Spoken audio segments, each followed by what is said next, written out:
esse é um plano que não foi em 100% aceito pelo ministro da Economia, que imprimiu até aqui, ou tentou imprimir até aqui ao governo, uma agenda liberal, ou seja, centrada nas ações de mercado, com mais investimento privado na economia, que não é exatamente a característica desse plano anunciado pelo governo ontem, né? Que volta a falar em investimento público para que a gente possa sair dessa. Até por isso o anúncio foi feito pelo ministro-chefe da Casa Civil, general Walter Braga Neto. Agora é importante dizer, e já, logo mais na participação do Carlos Andreas, a gente vai voltar a falar sobre isso, sobre uma espécie de esvaziamento do ministro Paulo Guedes. Esse é mais um sinal de talvez um esvaziamento de Paulo Guedes, porque já se começa a conversar no bastidor sobre a possibilidade também de, além desse plano não ser de total concordância por parte do ministro, a possibilidade de tirar outras atribuições do Ministério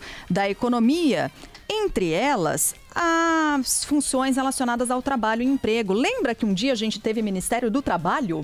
Pois é, e esse ministério foi extinto pelo presidente Jair Bolsonaro. Enfim, tem uma tese agora ganhando força de recriação do Ministério do Trabalho, mais uma área que eventualmente seria perdida ali, retirada do Ministério da Economia de Paulo Guedes. A acompanhar, porque isso também tem a ver com uma negociação política da possibilidade de entregar o Ministério do Trabalho com essa recriação ao PTB de Roberto Jefferson. Vocês não acharam estranho que a embalagem foi anunciada, o conteúdo não, e o principal responsável pelo conteúdo não participou e não...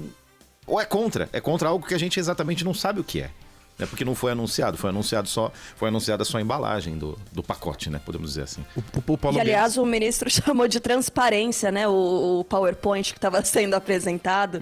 General Braga Neto, em determinado momento, ele falou: próxima transparência, por favor. Adoro. Transparência, aquela coisa de retroprojetor que a gente usava, sei lá, nos anos 90, começo dos anos 90. Fale por você. Desenhava a mitocôndria ali naquela... Não é? Na transparência, vocês lembram disso? Fagocitose. De uma canetinha especial, né? Canetinha pra desenhar na transparência, pra fazer filmes.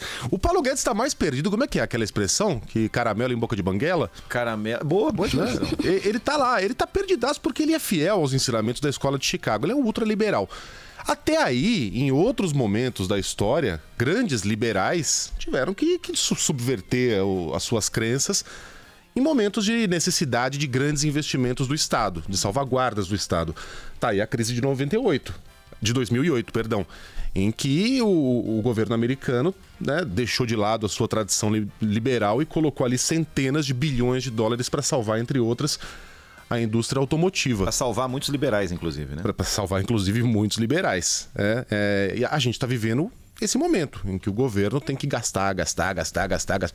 E isso dá coceira nos liberais mais ferrenhos, como o Paulo Guedes. Ele está tendo, a gente vê, até pelo silêncio, né? Pelo sumiço, a gente não ouve mais a voz do Paulo Guedes, a gente não vê mais a figura do Paulo Guedes. Se ele tiver de barba agora, a gente não vai saber.